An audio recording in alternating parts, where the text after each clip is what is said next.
Let us drink to another Declaration of Independence in America. Happy days again.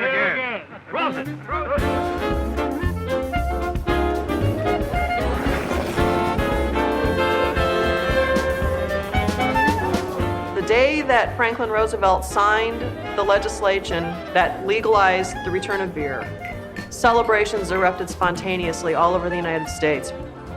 In downtown Milwaukee, traffic came to a standstill when the news came across the telegraphs. People were dropping confetti out of windows, people were dancing in the streets. It was as if a miracle had happened. On April 7th, 1933, for the first time in 14 years, Americans could legally buy beer.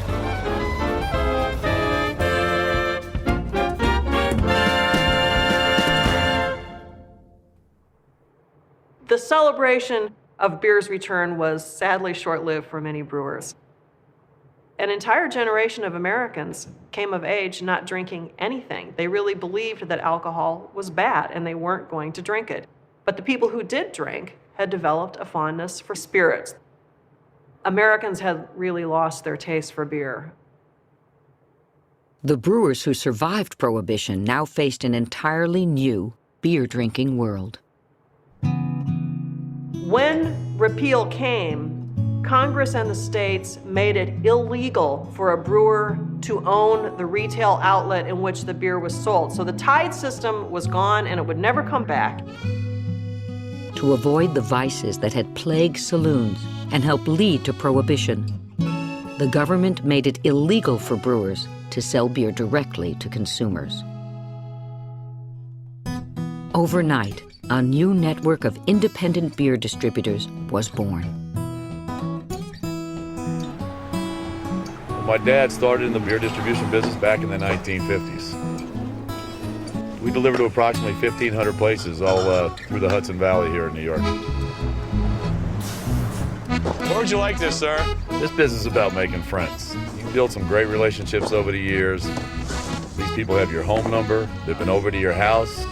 For bar parties or barbecues or you golf with them and things, it's so if they got a problem, guess who they're calling?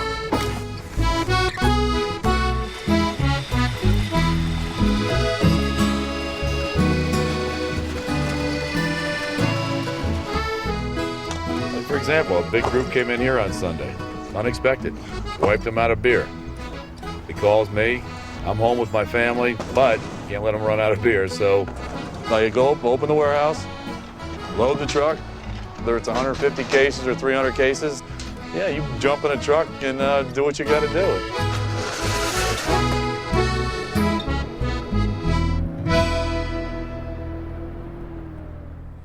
Pabst Blue Ribbon beer.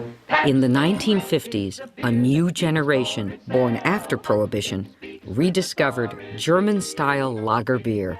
Sing it out loud and clear, Heileman's Old Style Lager beer.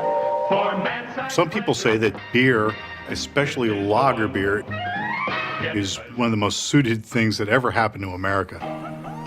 Summers are long and hot, and a nice, cool, refreshing lager just seems to fit in so perfectly with America. That smooth, dry beer, so light, so clear.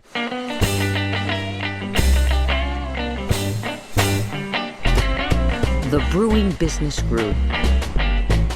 The national players invested in state-of-the-art breweries with fleets of trucks and television advertising to compete for customers across the country. Where there's life, there's but fun. Smaller companies were squeezed out of the marketplace. I had friends in the industry by then, especially owners of regional family breweries that were left out, mostly in the countryside, that were struggling to make relatively popular style, lighter lager beers, desperately competing by charging less than the major brewers. In fact, almost everyone, I would say, is gone now.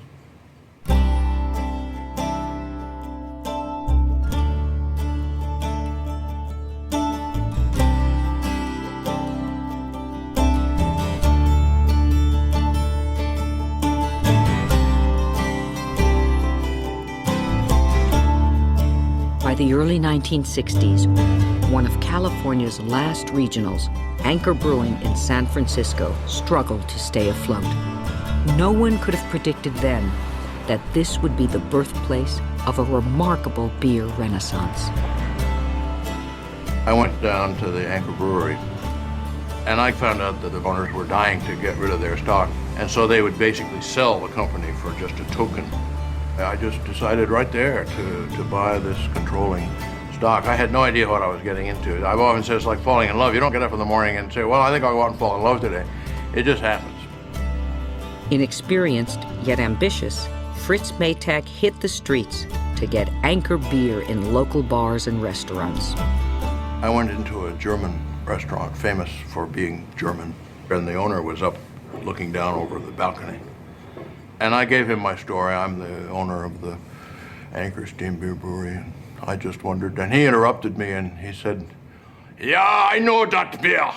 Horrible beer. It is horrible. I will never serve that beer here." I tell you, it really got me. And I'm not sure if that was the exact moment, but it was around then that I realized selling the beer is hard when it's not very good beer.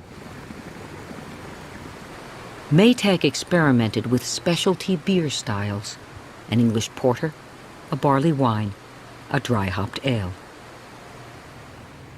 The people in the brewing business who knew what I was trying to do just thought I was nuts. But I was just convinced that I had the right idea.